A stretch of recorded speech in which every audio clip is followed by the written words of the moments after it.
Pero kaya sa box out, kunyari, laro-laro kami. Kaya. Yung mga play. Bibilis, tol. Bibilis nila, tapos kala mo effortless talaga yung dunk nila. Kala mo lilayap lang, dunk na pala yun. Parang ganun. Bilis. Parang Tapos- mga 4 na step, nasa kabilang court na. Tapos maninipis lang. Hindi sila yung bulk na nakikita mo. Manipis sila. Manipis. Very agile. Tsaka iba yung iba. Oo. Malalaki sila. Pero sila to lean. lean. Pero kaya sa box out, kunyari, laro-laro kami. Kaya. Kaya mo katawanan.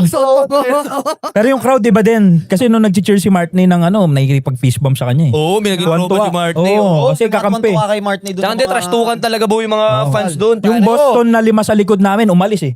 Lumipat. Eh wala eh, napalibutan. Namin eh. Para may pumasok. Di ko alam kung si Panginoon. Kamukha kasi ni Jokic eh. Pagkapasok ko, hey, there you go, that's my boy. Mga ganun pa eh. Hey, you ain't Jokic. Mga ganun ako. Hey, sit down, you ain't Jokic.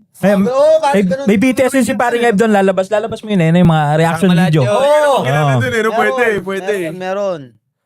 That's my boy. Eh, mga ganun-ganun mo. Ay, hindi ganito pala, ganito. Diba doon? Yun siguro ang maano nating kultura doon, yung sa sports nila, parang sobrang buhay na buhay. Wow. Pag sa sports, Oo. pare. Siguro doon ko masasabi, pare, Die hard. doon ako nakakita ng ang daming masayang tao.